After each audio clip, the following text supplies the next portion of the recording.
This show is sponsored by Den 10 Insurance Services, helping businesses get the right insurance for all their insurance needs. Visit den10.io to get a quote. DENTEN.io. And remember, when you buy an insurance policy from Den 10, you're giving back on a global scale. Hello, all my entrepreneurs and business leaders, and welcome to the Michael Esposito Show, where I interview titans of industry in order to inform, educate, and inspire you to be great. My guest today is an inspiring leader. She brings a unique, heart-centered, and science-backed perspective to leadership. With a distinguished career as a retired Air Force Lieutenant Colonel and former C-level executive, she intimately knows the relentless demands and pressures of navigating a rapidly evolving world.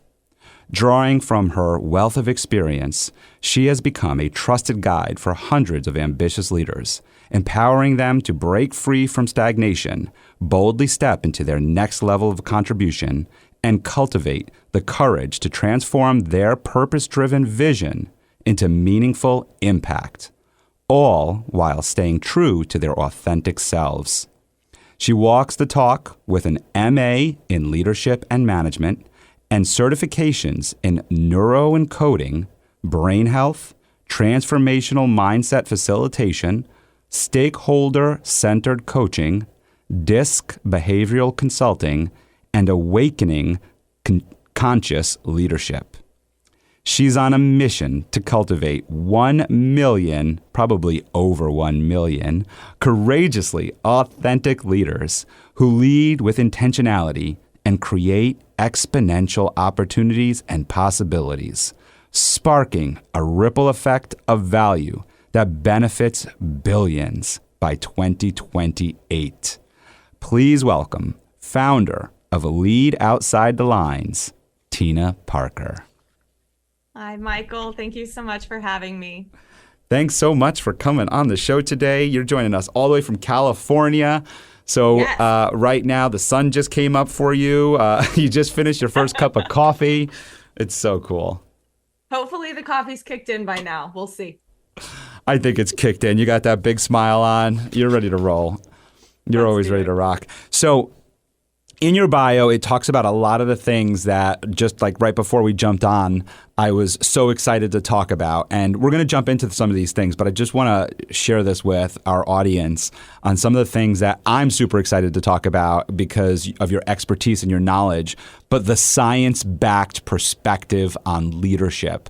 This to me is huge for everybody that's listening for this conversation. And the reason why I believe it's so huge and why I'm so excited about this is in so many episodes that anybody's been listening to or that continues to listen to, I talk a lot about meditation and mindset, and I have great leaders come on and we talk about different habits and goal setting, and we talk about how it affects our moods and our mindsets, and we get into like the whole mindset conversation and the whole feeling of it all, and the word woo-woo has come up before, but when we go science-backed, it's like, this isn't woo-woo stuff anymore. This isn't just feel-good stuff anymore. This is talking about when we hear neural pathways, this is the science behind that. And so I'm so excited to dive into that with you today. Yeah, me too. So appreciate the woo-woo, because for me, like, I love the woo-woo, but I'm the why girl. I'm like, why does that work? What happens with that? Right. And so that was the big piece for me with science backed, is I wanted to understand, why were these things happening? Sometimes there is some woo in there, right? But a lot of times the woo is backed by science. And when we can understand that, we can accept a little bit more that, yes, this stuff does work and there's a reason for it. Mm-hmm. And I have some control over it. And that was the other thing too. Sometimes people are like, oh, things just happen to me. Like sometimes. But a lot of times you're creating your experience. And so I wanted to understand why and how that was working for us. Yeah. And like you just said, you're creating your experience. And why is this happening to me? These are things where, again, we go into, like, I always reference Tony Robbins because that was my start to self-development. he gets into neuroscience and all that stuff too, but he doesn't dig too deep. On the surface, we say things like that and we're like, well, just do these things. And you're like, oh, okay, I guess that now I do feel better, but we don't understand why. So I love that we're going to get into the why. Something that I speak on, and I was mentioning to you before, I just did a public speaking presentation. And in speaking, we talk about vocal variety. And I always ask my audience, why is that important? And they go, because we want to put our audience to sleep. And it's like, yeah, that's right. But why?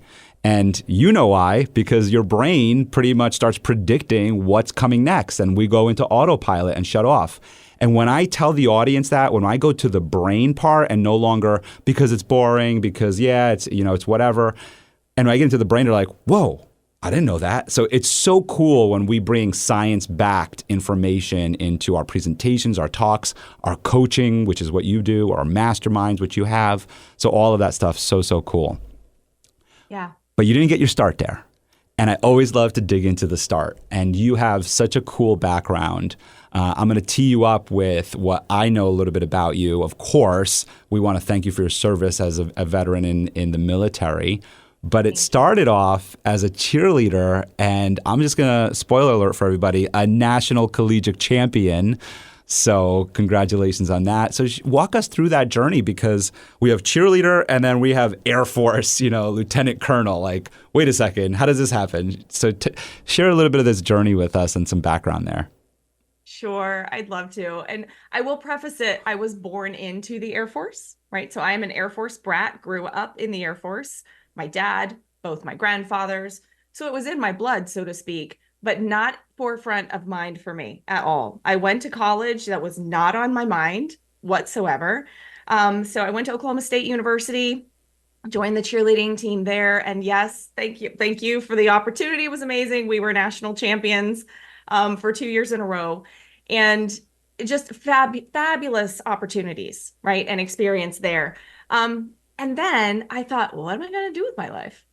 I don't know. Like in college, we all hit this roadblock, right? Like this crossroads. Where am I going? And I walked into the ROTC building, the Reserve Officer Training Corps building on the campus. And I thought, what am I even doing here? It was just kind of a pull to go, well, let me just check this out, see what's going on. And there was a woman, a major, sitting at the table. And I sat down with her and she looked like me. She had makeup and hair done. And I thought, okay, what is this? And she said, why don't you just come in and just give it a shot? Do it as an elective. We're in our management and leadership year, which, as you said, like that is my jam. She goes, and if you like it, you can go to boot camp and you can commit. And if you don't, then no harm, no foul. And that's what I did. And I thought, okay, I'm going to give this a shot. And so on Saturdays, I was in my cheerleading uniform. And on Tuesdays and Thursdays, I'm in my Air Force uniform and class. And people are like, what is the deal? I don't understand what is happening here. And actually for me, I kind of like that, because I was like, why do I have to put myself in a box? Just because I wear a cheerleading uniform on Saturday, that doesn't define who I am. There's more here, right? And I really think that was maybe the seed of the work that I'm doing now, is helping people break out of those boxes that we put ourselves in that keep us playing small, right? And so from there, I went to boot camp. I did well. I was the #1 cadet at boot camp, to my surprise, honestly. When they called my name, I literally sat there and waited for someone to stand up. I was like, why is nobody moving? It's because it was me. And so we surprise ourselves when we step outside of these boxes that we think we belong in, right? And from there, yeah, I joined full on and did 23 years with the Air Force. And it was such an amazing experience with amazing people. And really, it challenged me in ways that I probably would not have done for myself by myself. Right? But stepping into that environment, I think we're going to talk about a couple of the stories from my career as it progressed. But that's what I would say, is that when you feel a pull to something, a lot of times you try to logically go, yeah, but blah, blah, blah, whatever the blah, blah is after, right? That's your story. It's your story that keeps you stuck. So. Yeah. And we mentioned it earlier. I said it earlier, Tony Robbins, it's like, what story are you telling yourself? Exactly. And such huge contrast, right, with between being a cheerleader, like you said, in the uniform. The uniforms really drew the contrast for me, where I could see the Air Force uniform in your TED Talk. You show a picture of that, and then a cheerleader uniform again in the TED Talk. I saw a picture of that, and the huge contrast between the two. You know, one's a skirt, one's pants. You know, it's like, wow. And so Exactly. you're so right. Like you are stepping outside of the box on both sides. It's like from the cheerleader to the Air Force and Air Force to the cheerleader. You are really drawing a line and you're not trying to conform, which is amazing. And then you brought that into your life. I do want to stay in the Air Force for a second here, just because this is also part of this journey. Is you said 23 years in the Air Force, and part of your climb in the Air Force was developing a program, co-developing a program, and I'd like to just talk a little bit about that as well while we're here. Absolutely. And two of them actually come to mind. So I'd love to mention both because I think they play on each other. The first one was when I was a captain. So I had only been in about 5 years at this point. In my mind, and this is what I talk about in the TEDx, like in my mind, I'm still seeing myself as bubbly cheerleader, right? I still have that. Well, this opportunity was at Air Force Basic Military Training boot camp, Mm-hmm. right? So it's hardcore type A in your face all day long. And I had an opportunity to lead a team of 70 military training instructors who are drill sergeants, basically, right? They are. It's just most people don't know them as military training instructors. And we got to work together to completely restructure how basic training was run because it was right after 9/11. Right. And if you remember at that time, everybody was like, what's happening here? The world has changed. We don't know what to expect. We knew we had to have our airmen prepared for more than what they had prepared for before. And so I actually stepped into this experience going, what am I doing here? Like I don't belong here. I don't have the technical expertise. I don't even look like them. Like what is happening in the world? And actually, what came to pass is my commander told me, she said, that's exactly why you're there. We need something different. We need someone who can come in and bridge gaps and create relationships and really move us forward, not do the same old thing we've been doing. Mm. And that was a big wake-up call for me. It was, wait a minute, what is different about me is exactly what's needed to move the needle, right? To create a different experience and to create space for others to do the same. Because you could probably imagine in boot camp, things are pretty rigid, right? It's pretty strict, it's rigid, it's to the letter. We got to come in as a team and go, how might we do this different? Not what needs to happen. It's just, what is it that our airmen need? How might we create something that hasn't been created before? We got to be creative, which was a big key. Fast forward 15 years in my career, and I have the opportunity to work with the Air Force Innovation Catalyst, AFWERX. And the whole point of AFWERX was to do it different, right? What do we not know? What's out there? What garage tinkerer is sitting in their garage working on something that the Air Force really needs, but we don't know about it, right? What idea do our young airmen have as they're coming up in their career, but maybe they don't yet feel they have a safe path to voice it? Like those kinds of things. That's what AFWERX came together to create. And so we literally magnetized people who thought different, right? They're like, oh, I have this opportunity to create change in a really positive way. And that's what we did. 60,000 of the 600,000 airmen in the force used our platform to say, I have an idea. So when you get 10% of people, that we call that the tipping point. Right? At the tipping point, you got 10%. Others are going, wait, what are you doing? And so what was really exciting is that in 2020, Fast Company recognized AFWERX as the number 16 best workplace for innovators in the world. When we beat out Amazon as a government agency, right? We literally were like, do they know that we're government? I saw the Amazon piece and I was like, I had to reread that because I was like, wait, what? Right. Exactly.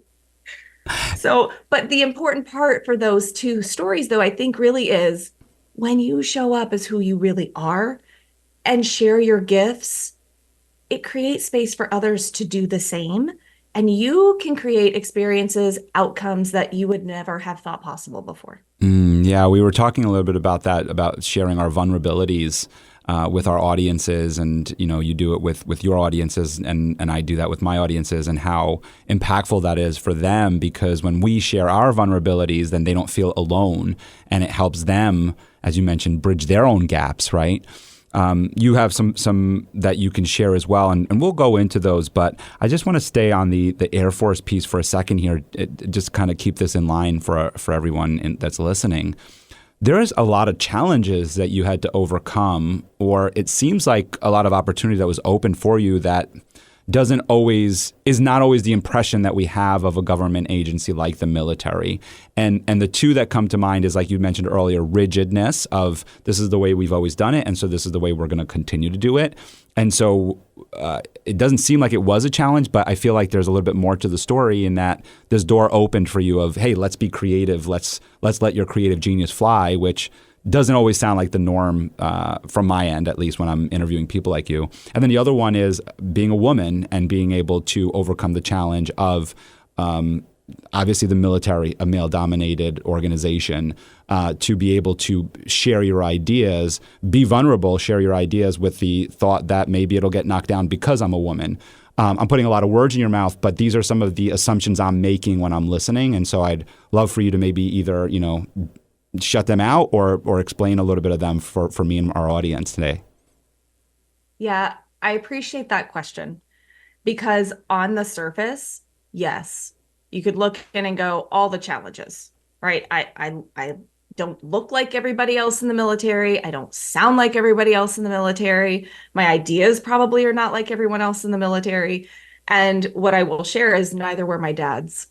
Mm-hmm. And I think I had a role model in that respect. My dad used to hang these 2-foot big giant crayons from his ceiling at his office when he was serving. And when people would come in and go, they're complaining about stuff going on, he's like, just points up to the ceiling and says, look up there. Until you can color outside the lines, turn around, and then you can come back. Right? And so I really had this role model of be who you are. Be true to who you are, because what you bring to the table is a gift. But it's not always easy to trust that when you're in an environment that you might feel like I don't belong here. Maybe it's not safe for me to share my experience, to bring up what I feel. And that's not relegated just to the military, right? There's a lot of people out there who are like, in whatever space and environment I'm in, I don't feel safe to voice my opinion. And so I really made it a challenge for me throughout my career to create space, right? To create space for other people to feel safe, to share their experience, to share what's going on with them, to voice their ideas. And I think in doing that for others, it created the space for myself, right? And so it wasn't all about me, hear me, let me have my voice heard. It literally was, I want to create space because I know there's exceptional people out here who have ideas that need to be brought to the table. And having that space created, I got to do that as well. I love that explanation. That is so awesome. We talk so much, and this is because this is definitely because of your neuro background, because we talk so much in the self-development space of like the energy you put out is the energy you receive, and like that is what you just described there is literally that of like I am putting out, I am accepting of others, and then therefore I'll be accepted. Of course, there are challenges within that. We're putting this into a podcast, so of course, everyone, we have to keep it to like 10 seconds or less. But I thought that was just a phenomenal explanation. Your dad, oh my goodness! Like I knew we were going to get to him because you mentioned you were a military brat. I wasn't sure who it was, but I love the crayons in the ceiling. Like that is incredible. Yeah, and it's so visual, right? And people can really just have that feeling of, oh, I am stuck inside of my box when you see these big 2-foot giant crayons, right? And I loved that because my dad was military. And then he stayed in the government for 20 years after. I was military and stayed, and I did government work because I did active duty for a little while for 7 years. That's full time. Then I went part time to finish out my 23 years. In that time, though, I worked for Homeland Security and Department of the Navy and Department of Defense. And so still within that rigid structure, but always carrying with me what my dad instilled in me and the ability to hopefully, and that's hopefully the legacy that I get to leave, is instilling that in other people, the ability to show up as who you are and share your genius. Yeah. And you are, because you've answered so many questions that I had along the way here of, why did you get chosen to lead a pack of 70 people? And it just from what you're just sharing right now, it's like, okay, now that's obvious now because of the space that you created. Why were you chosen to be a part of this innovation team? Okay, that's becoming a little bit more obvious. And I think what's important too is that it wasn't obvious to me in the beginning. It is now looking back. But in the beginning, especially when I was chosen to go lead the Right. drill sergeants, I was like, I did question my commander. And you don't usually do that, but at least I did it in a good way. I was like, ma'am, can you help me understand Right. why are you choosing me? Because I don't see this. Right. And that was her belief in me. I see this in the TEDx. I just borrowed it. I was like, okay, if you're going to put me there, clearly there's something I don't see, but you see it. I'll just borrow what you have. And Yeah. we'll see what happens. And it worked out. Yeah, mirroring all of that. It's so good. So we've mentioned the TEDx a few times here. So my ears are burning on it. I'm just like, all right, I mentioned to you before, it's one of my BHAGs. It's one of my, for everybody, big, hairy, audacious goals. It's becoming more reality for me in some of the work that I'm doing now and the keynotes and the workshops that I'm landing. So I'm seeing it as more of a reality, but it's still a little couple more notches and steps away. And you've completed one, and I watched it this morning. It was really cool. This time they panned on the audience, which was cool, so you could see their involvement in your TED Talk. And one of the things that stood out outside of course, the amazing speech that you gave and the content and everything else about you in it is you recorded it on January 12th of 2023.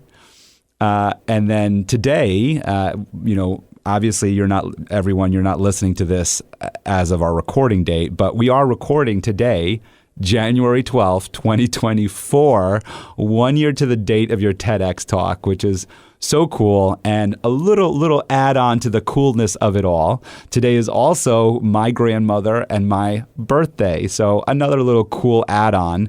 And I'm speaking to you directly, listeners, as I was mentioning to Tina.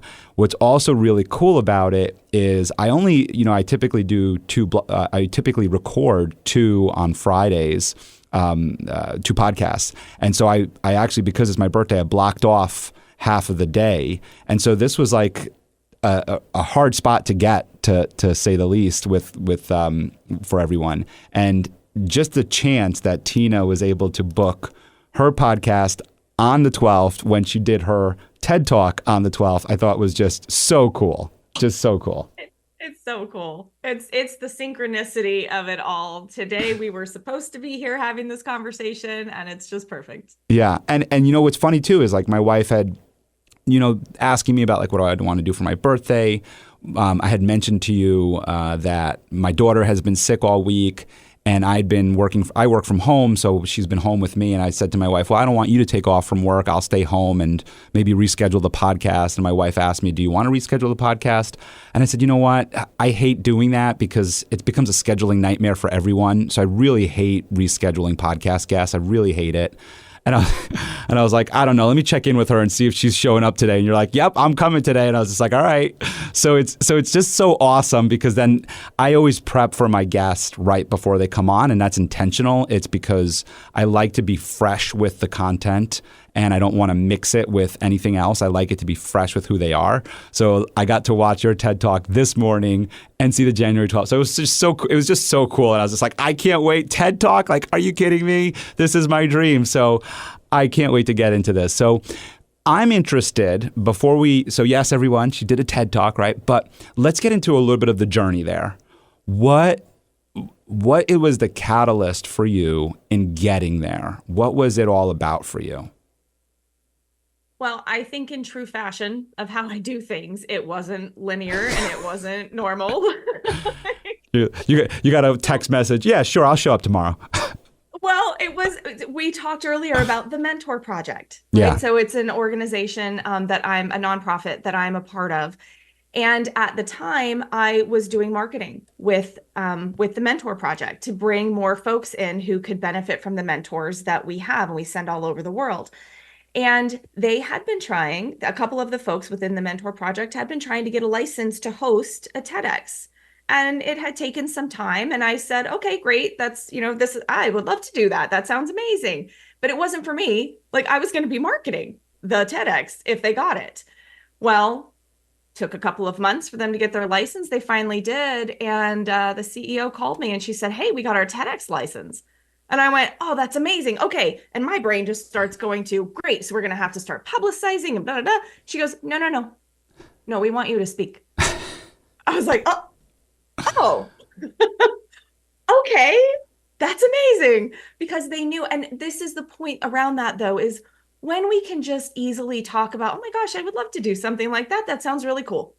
Well, if that's aligned, people remember, oh, this is something you wanted to do, right? It doesn't have to be a push. It doesn't have to be oh my gosh, a hustle and grind. Like when we are aligned with the things that we want to accomplish in our lives and those things are aligned with who we are, it kind of becomes like magic. Like you could look at that and go, well, that doesn't happen to everybody. You're right, it doesn't. But something happens for everybody. And when we are aligned and just speak our truth, things come. And that's pretty much the journey of how that happened. Yeah, and for everyone listening, TED Talks and TEDx Talks are a little bit different.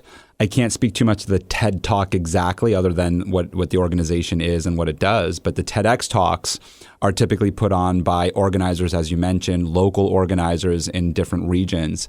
And they have to go through a number of hoops in order to get a license to be able to host a TED Talk, a TEDx Talk.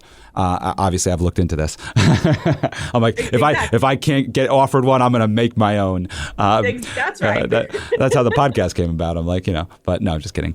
But yeah, so there's a number of hoops that they have to go through, and there is a lot of marketing that has to be pre-planned, and number of seats, and where it's going to be held, and all of this planning that has to go into it. So you were a part of a really important piece to launching this TEDx community where you are. So that's pretty cool in itself. Yeah. And then, of course, you were offered it. Share with us, we'll get into the story there, but I'm interested in your preparation for the TED Talk. And the reason why I'm interested in this, I mentioned to you before, I do presentations on public speaking, communications. That's kind of like my realm. And then going into inner confidence in others, and that's more of where I coach. But on the public speaking side, the big question that people have is memorizing their speeches. And I share with them that on a regular basis, someone who's doing a presentation, someone who's doing kind of a one-off kind of thing, a talk to their team, to whoever, maybe a best man type of speech, a maid of honor type of speech, you might not want to memorize it, right? Because the amount of time that goes into memorizing is tremendous. And so that's what I'm interested on you speaking to. More like go with the bullet points, speak from the heart, just kind of talk about it. But with TED and TEDx, they are very specific. You have to meet a time. You talk about rigid. You have to meet a time frame, all this other stuff. And then you have to have your talk kind of pre-approved previous. So if you could share a little bit more about the intricacies and how you prepared for this talk, I'm really interested in this. Yes, absolutely. So we started about a year out, wow. Honestly. So yeah. January 12th of 2022. It was around January. Yeah, it was around January. And you think about it, you're like, okay, I have this message that I want to bring. Because really, that's what TEDx is. It's sharing ideas that need to be shared. And so you have this message and you can craft a story around the message. Because the thing is, nobody wants you to just stand up there and talk to them and give them like out of the book, right? You want to bring people into a story so they can see themselves in your story. And sometimes, at least for me, especially with this story being in the military as a cheerleader, like some of these things are very specific that don't apply to everyone. And so we really sat down and said, okay, what is the crux of this story? And it was belonging, belonging wherever you are, because you show up as who you are, and that creates opportunities for others to do the same. Right. So as we were crafting I only got like 10 or 11 minutes to put all of this in here. That was really it. I said, okay, what's that thread? Whatever we're saying in throughout the TEDx, it needs to have that thread throughout. And so when we're sitting down to craft it, that's what you want to have top of mind. What is the experience that I want my audience to have? How do I want them to connect to this story? And keep that thread throughout the entire time that you're talking. It's not the easiest thing to do, but in crafting it, that is actually what can help you to memorize it, because you don't have a whole bunch of stuff all over the place that you're trying to memorize. It is all connected to a similar thread throughout, right? So that helped me in memorizing. But yeah, it takes time, a lot of time to memorize that. And I will share with you, I'm glad I did memorize it, because in the beginning, I realized as I was about 2 minutes, maybe a minute and a half in, I didn't have the clicker for my slides, and I'd already started. So you want to talk neuroscience, the front part of my brain, my prefrontal cortex CEO part is like doing my talk. The very back of my brain, the fear amygdala is going, oh my gosh, I don't have my clicker. What am I going to do? How am I going to do this? So I literally felt like I had two brains in that moment. And so you may see, if you ever watch the TEDx, like I point to the screen. Well, I hadn't planned on doing that, but I was like, how am I going to do this thing? And the person that was standing by the computer looked at me and I was like, point to the screen. She clicked. Like it worked. It all worked out fine. Right. But the preparation is what allows you to respond in a moment like that without freaking out or freezing, which that was an option at the moment. I had to weigh the options, but I kept going. So I would say the preparation for a TEDx, for sure, you want to memorize it. I agree with you on everything else, though. You don't need to memorize everything in your life, right? Every presentation you give. But for that, you definitely want to do it. Yeah, you have to have that one memorized, and the time frame is important too. I want to speak about the preparation. That was actually a question that came up recently. I want to speak about that. In terms of memorizing it, so you said it was about a 10-minute talk, and there's stuff that I've read, not put into practice quite yet, but I'd rather hear it from you about how much time, how many hours did you spend in order to memorize the 10-minute talk? So I will say our team met every week leading into it. And in between that, I would probably spend 5 or 6 hours a week honing it, getting these parts and pieces together, memorizing it. The few days beforehand, I literally spent 2 days, honestly, just blocked out 2 days. And we just went over it a couple times, took a break and went and did something else. Came back, went over it a couple times. And so it is a commitment. If you're going to do it the best that you can, it is definitely a commitment, multiple hours a week, depending on your lead time, right? We had a long lead time. But yeah, it takes time and takes commitment. Yeah, what I've been taught, and I haven't put into practice yet, but will be because of a keynote that I have coming up, is it's about an hour a sentence, about an hour's worth of preparation per sentence. So from what you're saying, from committing it to memory and also getting the inflections, intonations, the gestures, the blocking, all the different things that come into it, because it's not just memorize it and say it. We were just talking about the neuroscience before of like, well, then you're just going to be monotone and people are going to tune out, and that's not the purpose of this whole thing. Exactly. Staying on preparation, so a question that had come up for me when I did this most recent presentation, this was like Wednesday and today's Friday, so this is why it's so top of mind for me, is somebody brought up, they said, what you just said, what happens when everything goes wrong, right? And how do I overcome all of that? And of course, my response was, it's all in the preparation and it's all in the practice leading up to it, because as you practice, then you realize, okay, there are workarounds. I'm able to think on the fly. I'm thinking on the spot. There's all these different things, stuff that you just mentioned. And so if you could kind of go back to that space with us of the two brains, right? Because that's exactly what happens is like while we're talking, there's another voice that's talking, and you just defined it, right? The amygdala in the back there, it's saying like, oh crap, you don't have the clicker. How are you going to fix this and everything?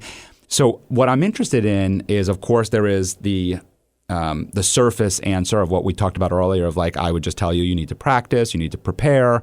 By doing all of that stuff, you're going to be able to think on the fly. But I'm not talking anything science-backed there. I'm interested in the science-backed preparation part of this, if you could speak to that for us.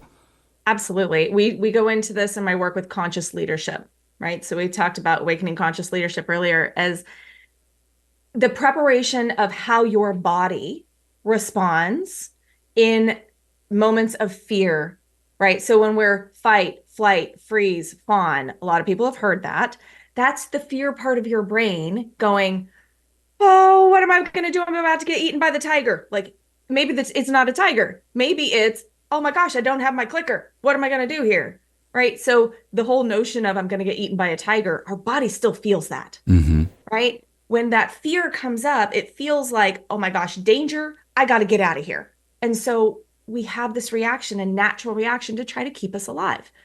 Right. So if we think about how our brain is wired, we would like to think that our brain's mission statement is to make us successful and happy. And no, it is not, unfortunately. It is to keep us alive, keep us safe and comfortable, and expend the least amount of energy to do that. So that's a key point right there, because your brain will naturally go back to what it is familiar with, because what is familiar, it knows. Even if it's not the best thing for you, it knows. It's like, I understand how to function like this, so I'm going back to what's familiar. If you haven't been preparing, it's not familiar with you being strong, with you understanding, hey, I can just figure this out. It's familiar with you going, I'm out, forget it, I'm not going to do this, right? And so when we prepare, it's not just preparing what we're saying, it's preparing how we feel in our body, right? So as we go through it, no, I couldn't have ever predicted that I wouldn't have the clicker and what would I do? But I can predict not everything is going to go exactly as I'd like it to, right? That's just life. And so going back to what you shared earlier about meditation and breath work and mindfulness and things like that, these tools that can help us to really be in our body and not let our head run away with the fear that happens, that is such a key point for moving forward instead of fight, flight, or freeze. Yeah, I speak about that with self-awareness, is that when you become more self-aware, which is through meditation, mindfulness, all that other stuff, you learn how to control your emotions. You learn how to have that calmness about you. You learn how to, when that moment arises, that fear, all that other stuff, you learn how to be able to talk to yourself about it and go, all right, what's going on here? What's the best way to handle this situation? So I'm glad you're able to articulate some of that for us. Something else that you had mentioned earlier that I made a little note on here, you were kind of touching on the heart-centered part of everything. And I'd love to kind of go back to that with the talk about the heart-centered part. Because again, we read heart-centered, but it's like, what does that mean? And you kind of just mentioned it earlier, and I'd love if you could kind of share a little bit more about that as well. Sure, absolutely. Science-backed is important, right? Because we want to say, okay, I understand why that's happening. What's most important, though, for human connection is the heart. I can sit here all day and regurgitate to you words out of a book. And you'll go, yeah, okay, thanks. You'll kind of tune out after a while.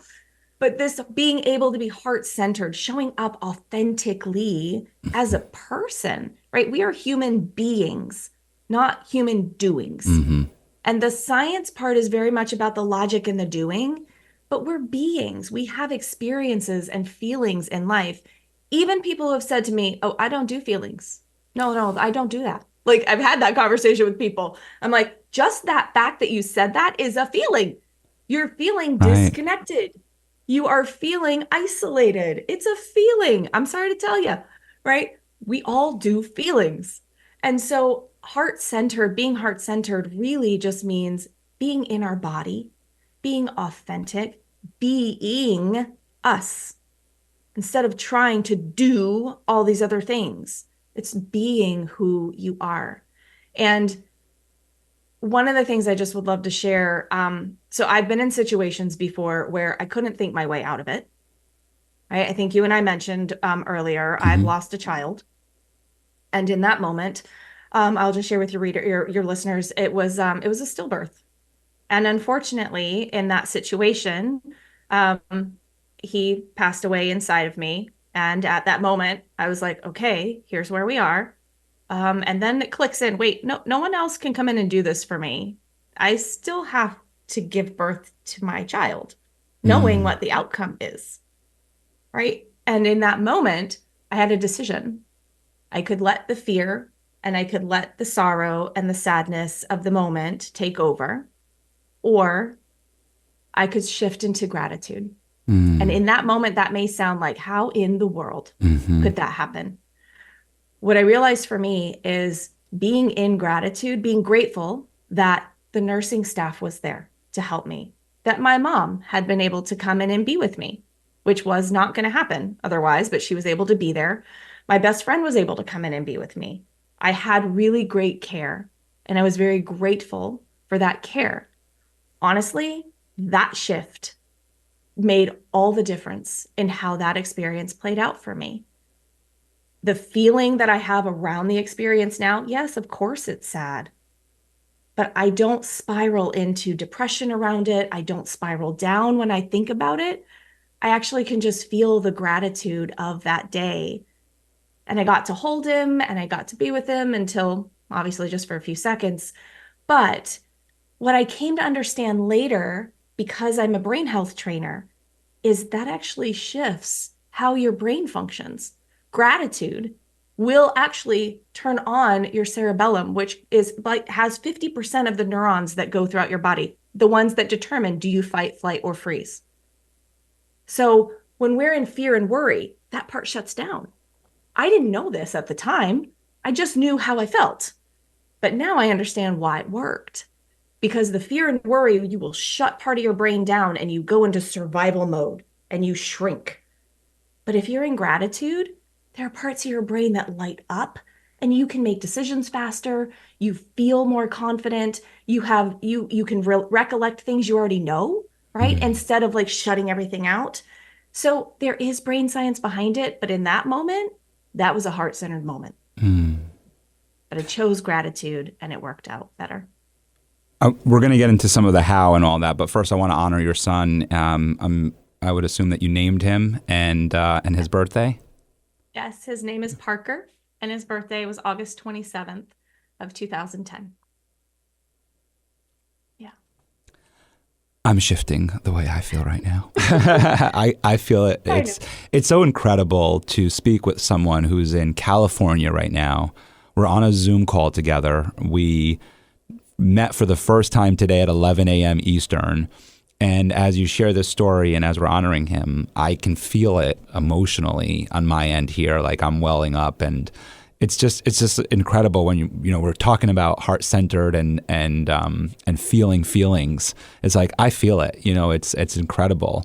And so that being said, the only thing I could imagine right now as a listener, and I'm a listener too to your story right now, is you're telling me you had this moment happen and you shifted to gratitude. And so two questions come to mind. The first is, did you already have some training in shifting to gratitude? Like, for me, I'm in mindfulness. I'm in a community. I feel like you might know who Brendan Burchard is because of what you do. Yeah. So I'm in the Growth Day community. And so Yes. mindfulness and all of that comes to mind because I'm like, okay, I've been studying and I've been practicing this. So I understand that. So I'm interested in what kind of background you had going into it. And then you just mentioned some of the neuroscience, but I also want to understand how you were able to get yourself into it. Yeah, yes. The how is always the question, right? Um, for me, the question that I ask myself is, what is the experience that I want to create in this Mm. moment? And I think that's a very powerful question, no matter what the circumstances are. It's what is the experience that I want to create, the experience that I want to have in this moment. And especially like in a a moment like I just shared, or if we are in conflict with someone, right? If we're in a fight, if we are in a car wreck, right? You want to jump out and go, wow, why did you cut me off? We have these things like, but you get to stop. It's that pause, notice, and choose. Yes. Okay. So this is something to take away for sure. No matter what the circumstance is, just pause for a second, take a breath. Like breath is so powerful. If you notice when you're stressed and constricted, you're actually holding your breath. No wonder your brain is shutting down. It's like, hey, I need some oxygen here. Right. So pause and take a breath and then notice, how am I showing up? What am I feeling inside? Right. Because even if it's isolation and disconnection and we don't want to feel, that's a feeling. So when we can notice, what am I feeling here? And what is the experience that I'm having right now? Is this what I want? And then you get to choose. No, this is not the experience that I want. Because here's the thing. Every experience we have, you're creating memories, even if you're only experiencing it in your mind. Right? There's a saying, I think it was Mark Twain, don't quote me on that, but like I've had 1,000 catastrophes happen, but only 3 of them have actually occurred. Right. Right? All of them. He said it I totally botched that. Yeah, but we get it. Yeah, we get it. You get it, right? 100,000 things happen in your mind. Maybe 3 of them will actually play out in real life. But what you are doing is creating what is familiar in your mind. Right? So if I'm creating catastrophe after catastrophe in my mind, my brain is like, man, your life is terrible. I don't want that. And it backs out. It's like, no. We get to create our own experiences based on how we're thinking and feeling about things. We think it's the other way around. We think, oh, something was done to me. No, you create an experience about it. That same thing might happen to somebody standing next to you, and they may have a very different experience of it than you do. Right. It happens within us. And so that pause, notice, choose is very powerful. It is, and I've learned some of it in a different way, but I really love that about the experience that we want to create, because it also kind of helps me understand even better the phrase, this is happening for you, not to you. Absolutely. Right? Because then when it's happening for you, now you really do start understanding that it's happening for me to create the experience that I want out of it, which I don't think has ever clicked before until just this conversation right now. Oh, good. Yeah, the experience is so important, right? And a lot of times, like you said, it's happening for me, not to me. In the moment, it can be hard for us to accept that. Yeah. Right? In that moment of losing my son, thinking, oh, this is happening for me. Well, no, not really. Right. That's not what I'm thinking. I'm like, this is not cool. I don't like this. But fast forward a little bit of time, and because I'm able to share the story and just go, hey, this is my experience, other people who have gone through that have opened up about their experience. Right? And it has created an opportunity for people who might keep silent and hold it, which causes shame. That silence causes more depression, more shrinking. But when they can talk about it and go, oh my gosh, yeah, I had an experience like that too, and they can share it, it relieves some of the burden that we feel. And that is where human connection happens. Share with us that how that shame kind of holds people back. And the reason why I asked that is what we talked about earlier, which is about how important it is for someone like yourself, myself, others who speak openly, who make themselves vulnerable for their audiences, how important it is for us to kind of shepherd that growth, right? Because I feel it's our responsibility as speakers. If we have the gift of being able to speak like you and I have, and others like us have, then it's our responsibility to be able to be that voice for them and uplift them. And again, I go back to the neuroscience of this from you, in that how important it is to help them release that shame. Oh, it is the ultimate opportunity for those who feel called to share their vulnerable moments, because when we can see that other people have had experiences that are similar to ours, it helps us to feel like we're not alone on the island. Right? And what happens in our brain is you are creating neural pathways. Like if you think about your brain as all these billions of nodes that are connected, right? And it's all the stuff that's all happened to you, all the beliefs that you have, which, by the way, 95% of your beliefs have happened before you were 7 years old. So give yourself some grace if you got some crazy beliefs that you're like, wait, that doesn't actually feel true for me. It's probably not. You can change them, right? But that's the beauty of the brain. It is malleable. Every time we have an experience, it gets wired harder and harder in our brain, right? So what fires together, wires together. So as your neurons are firing and going, oh, I'm alone. I'm the only one who's experienced this. People are going to think that I'm crazy, or I can't talk about this with anybody else. The more you think about that, the more that becomes your truth. And that's the path of least resistance, right? So if we think about it, of course, it's the least resistance. It's happened over and over and over in our brain. So that's familiar to us. And your brain goes, well, yeah, I guess so, because you've been thinking it a lot. So it must be true. But when we can open up and talk about, oh, this is what's actually going on for me, and we can feel that opening up, it's hard at first because we've got so much chatter in our head telling us, no, don't talk about these things. But the more that we can open up and share, you feel a burden released. And what you do more, you get better at. So if it feels difficult at first, that's okay. Just understand that's you growing. That's capacity happening, right? And so the more you do something, the easier it gets. And the more I share my story about what happened for me and how I dealt with it, it doesn't get easy, but it feels okay to say it. And other people feel okay to share their perspective. And when we're connected in perspective and when we're connected in our stories, it lifts everybody around us up. I am right now. I'm just like, wow, this is so awesome. This is such a birthday gift. Let me tell you, it's such a birthday gift. Happy birthday. This is great. I'm so glad to have this conversation. Neuro pathways is like the one that I'm like, I want to dig into.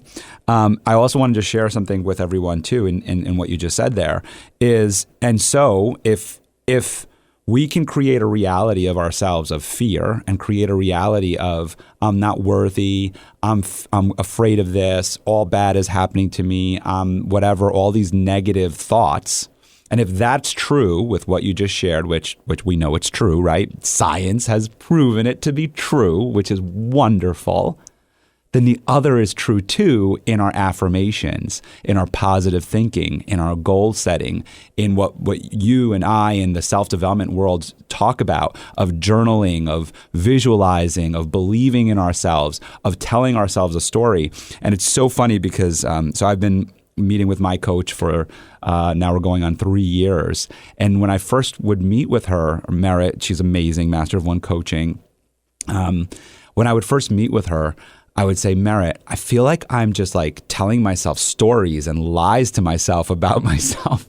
And she's like, well, are they? And I'm like, I don't know. I believe I could do this stuff. She's like, okay, so why do you believe you could do it? And we would get into like maybe my history or some credibility that I have in that field or the mentors I have around me. She's like, okay, so is it true or is it false anymore, right? And it's so funny because now looking back, it's like I would tell her that all the time. And I would say, I feel like I'm just talking myself into this or that I was like, yeah, that's actually what I was doing. I was doing.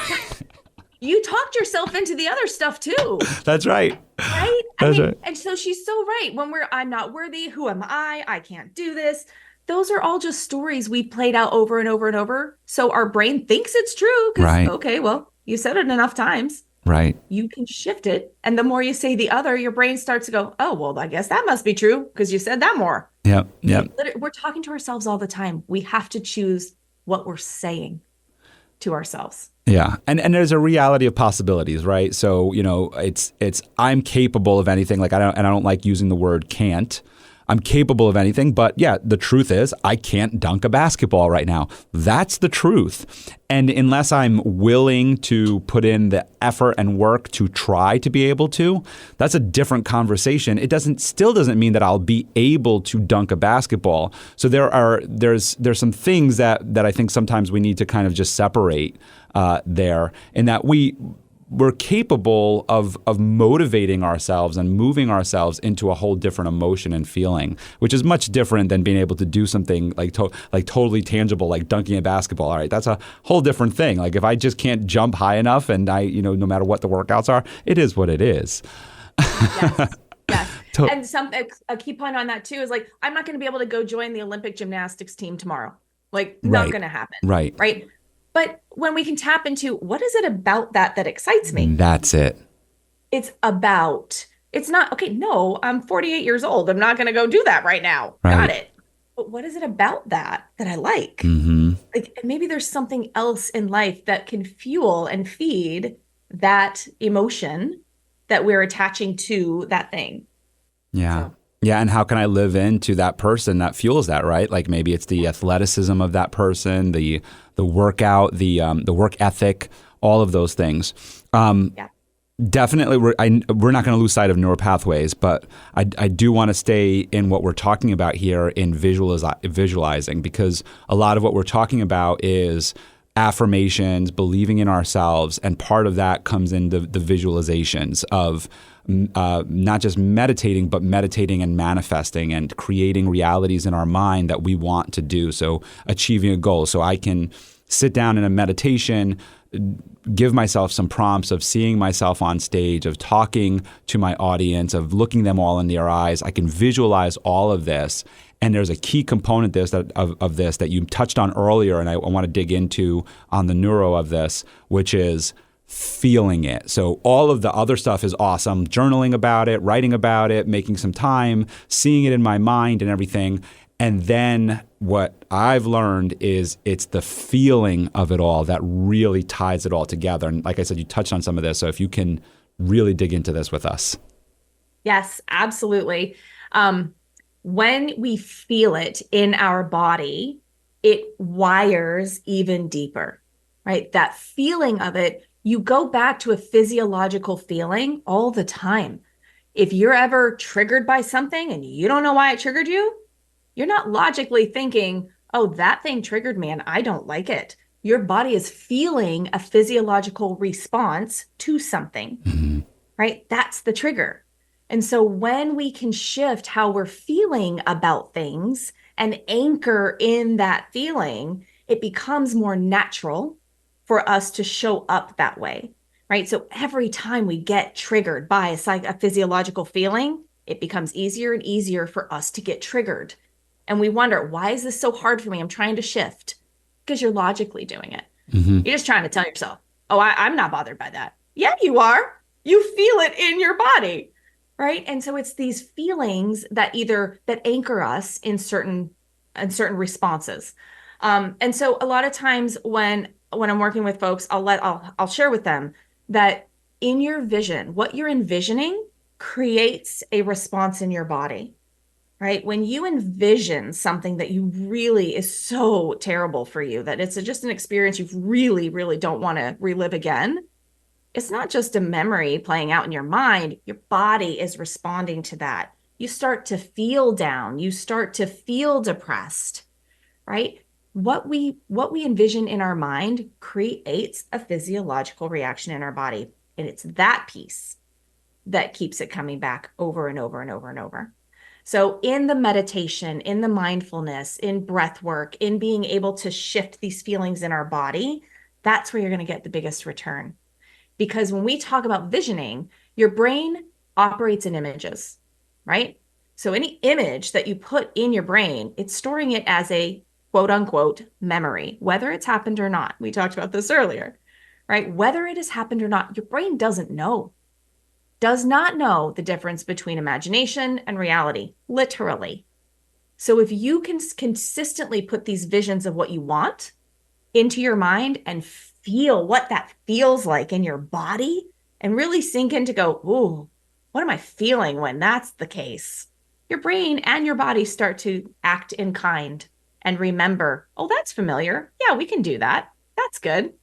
So there is such a link between our body and our brain. In fact, your heart actually sends more signals to your brain than your brain sends out to your body. Most people don't know that. Yeah, tell us about that, because I know, I listened to Mel Robbins' podcast, and she was actually talking about the development of our development as we're in the womb, of how actually our if I'm getting this right, our nerve endings really start getting created in our stomach before our brain. Mm-hmm. And so they Absolutely. are, and that's the reason why we get butterflies in our belly when we're nervous or something. Yes, it's that physiological response and reaction that we feel.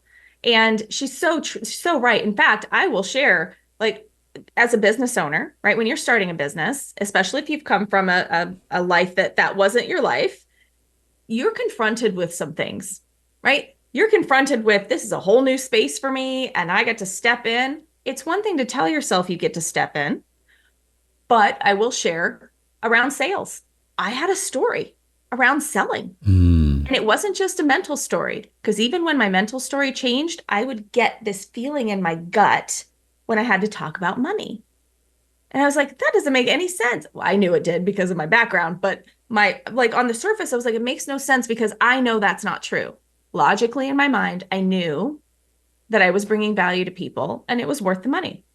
But in my stomach, I could feel this, oh gosh, don't have the money story, don't have the money talk, right? It's a physiological response. And until we can uproot that weed, because that's what it felt like. It was like a weed that I had to keep cutting off every time I'd have the conversation. I had to do the body work to really change that feeling in my stomach. And that is when things shifted for me. It wasn't until then. Could you stay with the money talk? Because I would assume that most of our listeners who are this long in the program either know who you are and are so interested and enthralled by your story, or are also entrepreneurs experiencing similar feelings and are like, all right, how are we going to earn more by listening to this podcast? And that's, of course, not what I'm selling here or pitching here to you, my audience listener right now. But what we do know is that we all want to be successful, and money, finances play a big role in this. And as entrepreneurs, as business owners, as leaders, wherever you are in your company, you have to sell something. You have to sell the idea. You have to sell the thought. You had to do it in the Air Force. You have to sell the creative being of whatever it is. And then also, as coaches, as entrepreneurs, we have to sell a product and a fee comes up. And a lot of times, we're the ones making up that number. And so that feeling that you're talking about, that ickiness, that weirdness, that is it really value? Is it my price? Is it my fee? Comes up. And so if you could just shine a light on what you just shared there of your experience and how you moved into the feeling of the new story. Absolutely. Yeah. And you are so right. I had this vision or had this story of selling, but I've been selling my whole life. As leaders, that's what we're doing. We are enrolling ourselves and others into a vision. That's all selling is. And when I logically understood that, I was like, okay, I got this, no problem. But I still got that feeling in my stomach, right? And so for us, we get to go back. It's not just about the money. We think it's about the thing, but it's not. It's about what that thing represents to us, right? So I want to really help people attach to this notion is money's just money. It's a piece of paper. But what did it mean to me? What was the story that I've been telling myself over and over and over and over throughout my life that it meant? What I realized for myself after working with somebody, because sometimes we can't see the things that are in ourselves, right? As much as I know about neuroscience, as much as I know about coaching, there are some things about ourselves that we can't see within. So I elicited some help to help me go deeper, what is that? Well, what I realized for me is I had a story that if someone was paying me, this now just became a transactional relationship instead of a genuine relationship. And I didn't want transactional relationships. I don't want relationships where someone thinks I give you something, so you give me something. And if I don't, you don't, right? I don't want that. I want real connection with people. I really want to help people. So when I had this feeling come up, I knew, I was like, this is something more than just money. And it was about the type of relationship I want with people. But where that came from was my upbringing, right? Don't ask for things, just give, just serve. Don't be a taker. right? We have these beliefs that, and like I said, before we're 7, Hmm. 95% of our beliefs are already imprinted on us. Because until then, your brain doesn't know the difference. It doesn't assess meaning. It's just like whatever comes in, comes in. It's like a recording. That's what we play out over and over and over in our lives. And so it really does take going deeper and understanding what is it about the money? It meant a transactional relationship. Mm. So when I shifted that and was like, that's not who I am. I'm not transactional. I really got to embody that. That's where the body part comes from. Embodying that no matter what, I'm showing up to serve because that's who I am. Money's great. It all started to flow after that. It is amazing how we subconsciously can self sabotage ourselves just by not being aware of where these stories come from that we play over and over and over. Mm. Yes, we play these stories over and over again, and you're reminding me of my own stories here, and it's really incredible. Like, it's the stories that we, especially with money, the stories we tell ourselves about money. And I mean, I remember very vividly as a kid, and it's so funny when you mentioned 7 years old. I'm just thinking, I'm like, wow, where did my money stories come from? And I grew up in a middle class family. That what we would call, I guess, a middle class family. My father's a physician's assistant. My mother, a teacher for worked for the Board of Ed. So good income, owned their home, would travel, vacations, ski trips, went to all of Europe, visited all of Europe, private school. Like we went to Catholic school growing up. And yet there was a money story. And the money story was never enough. Never enough. It was never enough. We had the Volvo, but we didn't have the Mercedes. We had the ski trip, but it wasn't in Vail. It was, and the reason for that thought process is because our cousins did. My uncle was able to.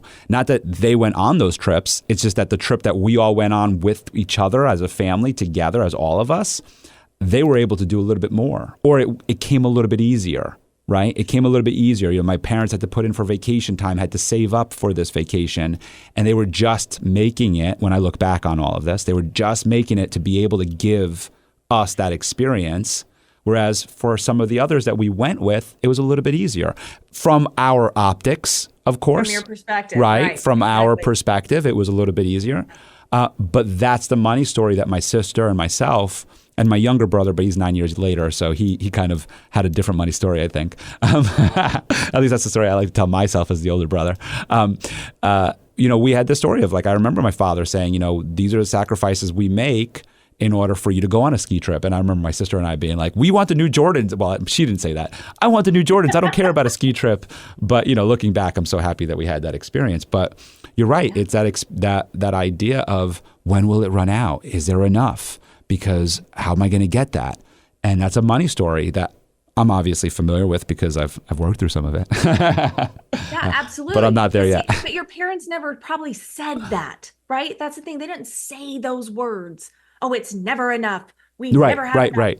It was just the way in which Yes. things played out. Yes. And that feeling of, oh gosh, it's not enough. Oh gosh, I had to struggle to get here. Yes. Like, it's that feeling that gets embedded in us. And the story just keeps playing out from that feeling. Yes, I'll be vulnerable with everybody right now because we mentioned vulnerability being very important. I remember a little family group therapy session that we were all in. My father and I used to really get at it. My father, by the way, is also a veteran. He was in Vietnam, and so there was a lot of PTSD. And he had a lot of trouble controlling his emotions. And me growing up in that environment, so did I. And so there was a lot of battles at home. And so all okay, like nothing ever over the line. But at least we did seek therapy as a family, and the four of us are in there. And I remember my sister and I just complaining or whining about something and whatever it was, right? And I just remember my father going, I could be, the fancy car and buy your mother, this was the one, buy your mother a fur coat, but we have you in private school, in private school, that in Catholic school, whatever it was. And I remember my sister and I have going, like, buy her the fur coat. We don't want to be in private school. And my mother's like, I don't want a fur coat. Like, where is this coming from? Like, what is all of this? But it's exactly what you just said, that never enough story. He didn't say it's not enough or be grateful. He was using these examples that made us feel like we don't have enough. And, all of the stuff we're talking about. So it's very interesting. It's funny that you bring that up. I was like laughing as you were telling me that. That's so good. And I appreciate you sharing that too, because he didn't say it. Right. It was that feeling you had because of the experience. Yeah. I just want to go back to neural pathways because I love this. I love it. It's a word that is used very often.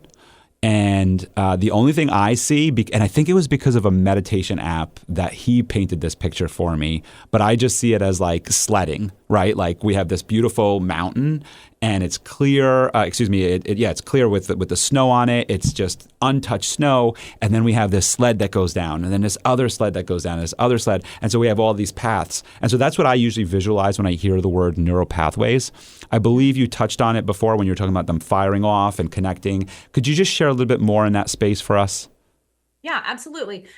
So everything that's happening in your mind, every experience that you're having, the neural pathways are connecting so they can send signals around your brain and send it out to your body to tell you what to do, right? And so when those signals fire, every time, let's say a signal from, I really want to go speak, but oh gosh, I'm not good enough to do that. If that's the story that's playing out, that pathway of, I'm not good enough to do that, I'm not good enough to do that, it gets stronger because we keep saying it over and over and over, right? And so I liken it as like a dirt road. So you're going down a dirt road and it splits into two paths. One path is, oh, I'm totally going to do that because I'm amazing. The other path is, who do I think I am? I can't do that. And if we have worn a groove so strong on the path of who do I think I am? I can't do that. The wheel of our car just naturally goes that way. Right. So that's where we get the path of least resistance. Right. You mentioned it earlier when you said, yeah, I was saying, oh, I'm going to tell myself a different story, but it doesn't feel true to me. Right. And your coach was like, well, what evidence do you have that it could be true? Right. We get to shift. Because here's the deal, your brain wants to keep you safe.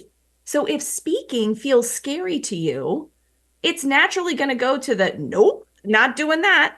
And so you're going to default into that pathway of, no, that's not for me.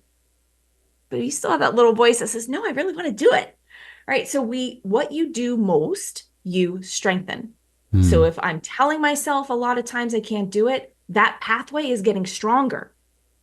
We can weaken that pathway and shift over to, yes, I really can do this. This is something I really care about. I'm excited to do this. And I want to share something about this too. If we're thinking, let's keep on the speaking on stages part, right? If we're thinking, oh my gosh, I'm going to forget what I have to say. I'm going to look stupid. They're going to think I'm a moron. Well, yeah, that fear is coming up, right? And that response of, woo, that sounds scary. Don't want to do that. But what are you actually wanting to do? Maybe you're wanting to impart some wisdom that maybe will help people, right? Think about what's going to be their experience afterward. Maybe they're going to leave and go, wow, I never even realized that someone else is dealing with that. I'm not by myself. Wow, I never realized I could do that. And they go out and take a step. You have to shift and think about what is the experience you're creating for other people, not be so worried about yourself and about what they're thinking. Okay. And when we can start to put ourselves in that space, our neural pathways change. We can change. It may not feel right at first because you for so long have thought one thing, but when you shift, that new thought, that new experience will become stronger and it will become your path of least resistance. You just got to keep doing it. It's repetition. Yeah, I love that. And so when you were talking about the firing of the neuron, so there's a true actual connection that happens. Is that what you're saying? Yes. It's energy. Right. Right. We're all energy. Right. We're all big balls of energy. So if you think about it as all these nodes and they're firing information off to the next one saying, hey, go do this. Go do this. I understand this. All of those little nodes are connected. Those connections, in those connections is what is telling your body what to do. And so then the node hits and they connect, and then that's when it gets stronger. And that's when right? we're The talking nodes about neural connect. pathways. That's what we're talking Your about. neural That pathways. connection is the pathway that we're talking about. Exactly. That connection is the pathway. All of these little connections, you have billions of connections. Right. Right. And literally, that's why they say you're so malleable when you're young, because all these connections are firing like crazy. Right. Firing like crazy, right? We tend to think, oh, I got to a certain point, my brain is what it is. No, you're consistently, every Right. time, if you're moving, if you're living, all of these little connections are firing off information of what to think, what to feel, what to do, how to move. Right. If you let it be on autopilot, remember what the mission of your brain is? Keep me safe, comfortable, and expend the least amount of energy to do it. Right. Right? If my pathways are so worn that I don't have to expend a whole lot of energy to think I'm not good enough for that, well, that's one of the three already. Expend the least amount of energy. Yeah. Keep me safe. No, I don't want to look like a fool on stage. Okay, no, not doing that. Right? Keep me comfortable. Man, that feels like a big thing. I don't think I can do that. It's uncomfortable to me. Your brain goes, okay, we won't do it. Right? So you've got to remember your brain is there to keep you safe, comfortable, and expend the least amount of energy. Yes. So funny. So one more quick little story for you. When I first got married, I'm very happily married, 11 years now. And I say that intentionally because of what I'm going to say next. My wife is my dream girl. I married her. She's beautiful, and she's a loving mother and a forgiving wife. Let's put it that way, right? But I remember when we first got married. I think it was like right before we got married, and maybe into the first year. I always kept asking her. I was just like, we could always end this whenever we want, right? And at first she was like weirded out by the question. She's like, wait, why are we doing this? Why are you asking me this? And I was like, I just need to know that there's like an out to all of this. And when you just said that, I'm like, that's what was happening back then, was like, that was keeping me safe. Yes.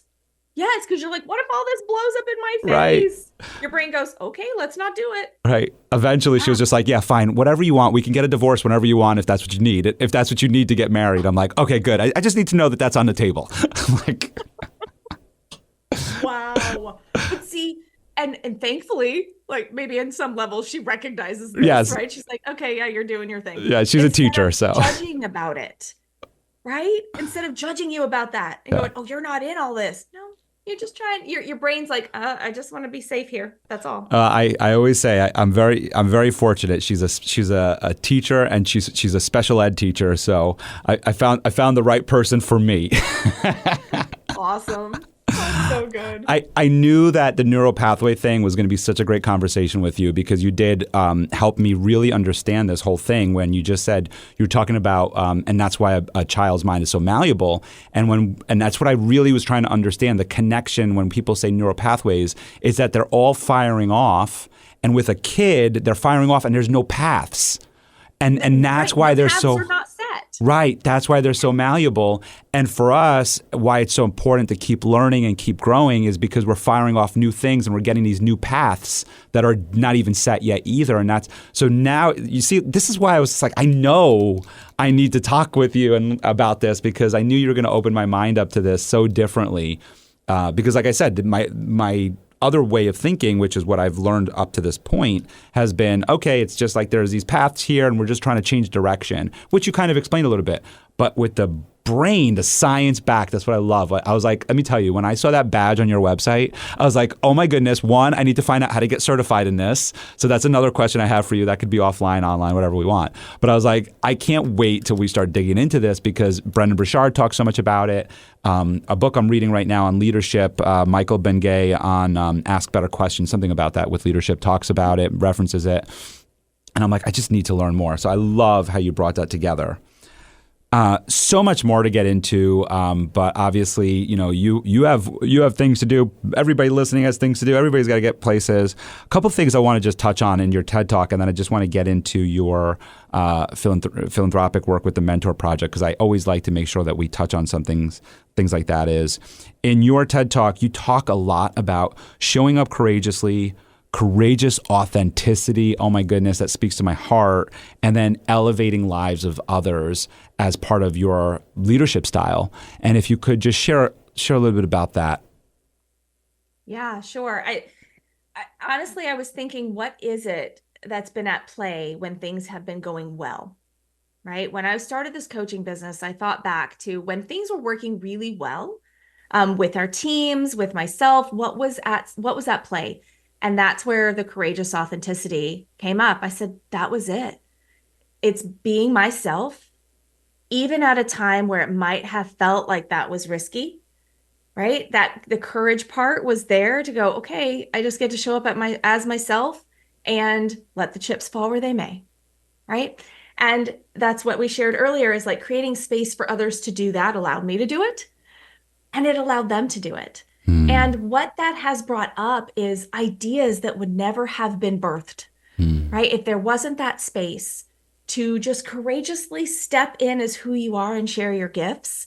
And with AFWorks, that's what we experienced. Like, we would literally throw out this idea that it might sound totally off the wall, but had I not said, or had someone else not said this crazy idea, it wouldn't have sparked an idea for someone listening, right? And so when you throw something out there and it might feel like, gosh, I'm stepping into this space, this doesn't, like, I'm going to be judged.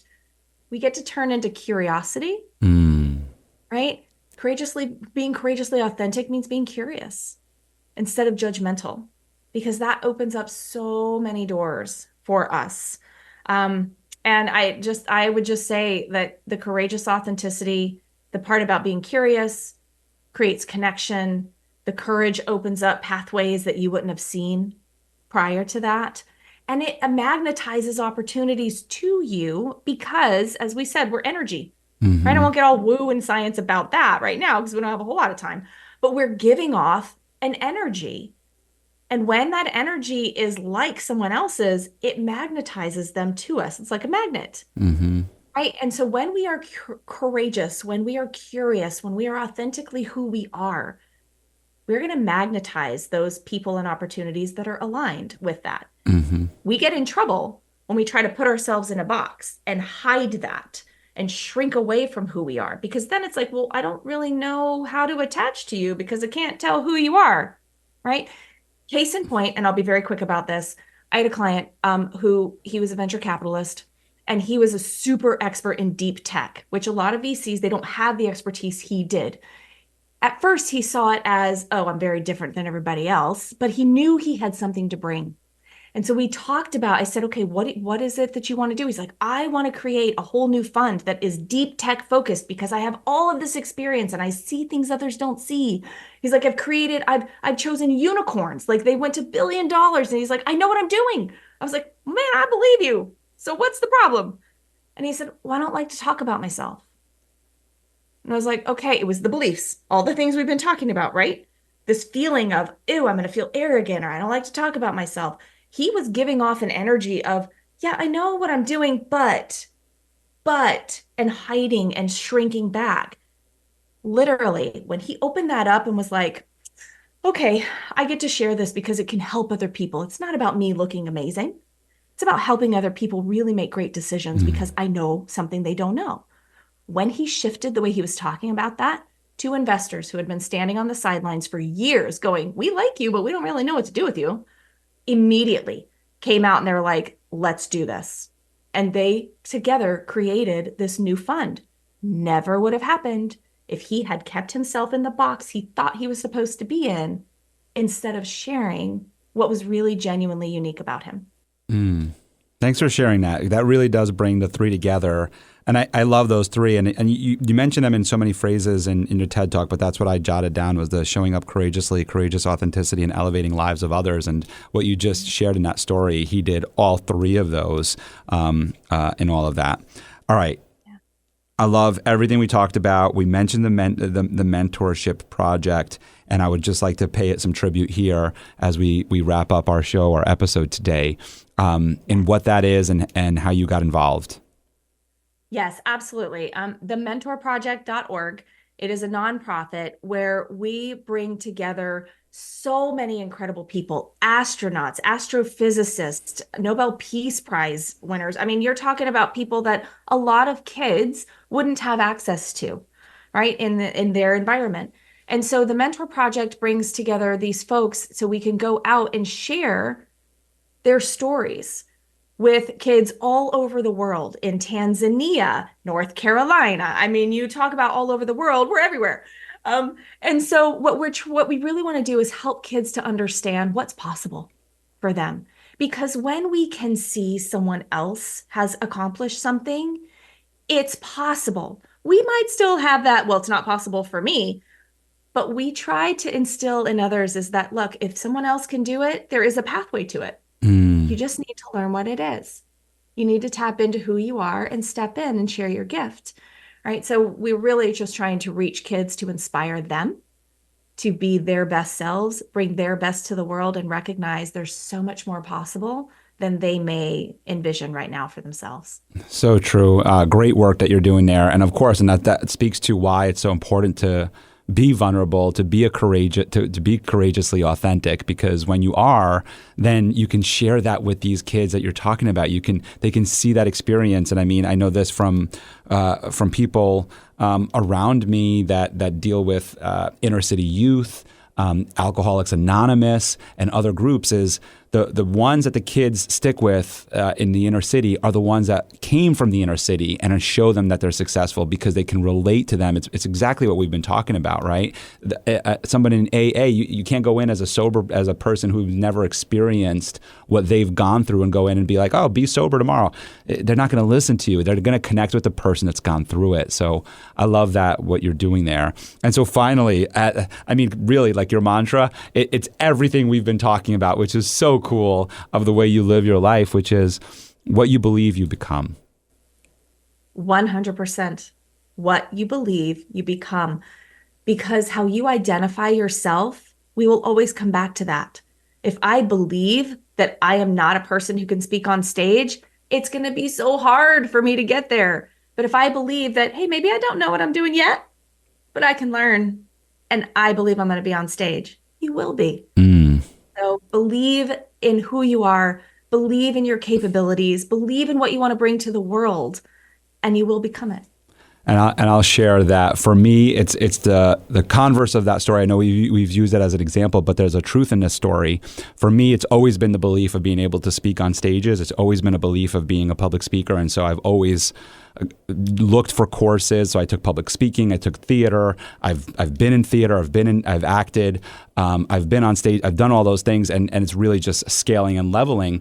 For me, my limiting belief, or what I didn't believe, was to be an entrepreneur and to quit my 9-to-5 job and to stop going to job boards and looking, right, you too, and to stop looking for jobs. I didn't know that I had, and that's what I worked on with my coach. And the word entrepreneur was not a word I would identify as about 2 years ago, really. I really would never call myself an entrepreneur. And yet today, I have 2 businesses. I'm an entrepreneur. And that took me time to really believe that and step into that, and what we've been talking about. And I'm sharing this right now because for you who are listening, I understand the struggle. I understand it, and you do too, because you just mentioned it, right? I understand that struggle of like when we don't believe we're able to do something, and how we have to rewire our brains. And as I was talking about when I was working with Merit, of like, I'm telling myself this story that I'm going to be a business owner, that I'm telling myself this story. Is it true? And as I started working through, and you said it's going to be hard in the beginning, it was so hard to believe it. The affirmations, the stories I had to write, literally sitting and writing pages of what I envisioned my life to be like as an entrepreneur. So there's a lot of work that went into who I am today. And so I want to just say that, because with what you just said, it really is what you believe you become. And that is, I believed I could become it, and that's what I became. And you just mentioned too, like for you, you were on job boards too back in the day, right? Oh gosh, I saw myself as a government employee, right, as a military person. So to shift into being an entrepreneur, to have my own business, yes, exactly what you said. Exactly what you said. That is actually one of the most transformational opportunities in anyone's life, is to shift into becoming an entrepreneur. It's not something you do. It's someone you become. And that takes time. Yeah. And it takes courage. And it takes you facing those beliefs and going, I'm going to challenge that. It is possible. I believe I can, and I will. I love that. This has been so amazing. It's been such a great conversation with you. What a birthday gift to have you on today. Truly was. I really mean that from the bottom of my heart. It's from watching your TED Talk, from reading about you, from your site, from everything there. The neuro thing, everybody knows this was just been, it really has been a gift for me. I want to thank you so much. I know that you also do workshops, so we're going to be talking about this on my live show, but just for everybody to know in terms of your website and a way that they can meet you and connect with you, if you could just share, it'll all be in the show notes, everyone, but if you could just share with everybody your website, any workshops that you do, ebooks, books, how can people learn more about you and the work that you do? Yeah, absolutely. Thank you. Yes, the website is leadoutsidethelines.com. That's the name of the company. And I'd love for you guys to go there, check it out. We have workshops. We do a 3-day virtual experience every quarter. We've got one coming up next week, which obviously will be when this is already posted. Yep. But it's every quarter. So go to leadoutsidethelines.com. Check out on the top banner when we've got another one coming up. We run masterminds, which is just fabulous. I love to see all of these people from different walks of life coming together. They're all visionary, purpose-driven leaders who are out to make a big impact in the world. And that's the common thread for all of us. One-on-one coaching, a whole bunch of stuff. One thing you can do now, I'd love to put in the show notes. We have a micro guide on connecting to your vision. Because sometimes it's hard for us to understand, what is that vision that I really want? And how might I create a pathway to it? So I'd love to put in the show notes, connect to your vision micro guide, just a couple of questions to help you open up what's possible for you so you can take that courageous next step. Awesome. Well, thank you so much again for coming on the show today. It's been such a pleasure to have you here today. Thank you, Michael. Pleasure has been mine. Thank you for listening to The Michael Esposito Show. For show notes, video clips, and more episodes, go to michaelespositoinc.com/podcast. Thank you again to our sponsor, Den10 Insurance Services, helping businesses get the right insurance for all their insurance needs. Visit den10.io to get a quote. That's DENTEN.io. And remember, when you buy an insurance policy from Den10, you're giving back on a global scale. This episode was produced by Uncle Mike at the iHeart Studios in Poughkeepsie. Special thanks to Lara Rodrian for the opportunity and my team at Michael Esposito Inc.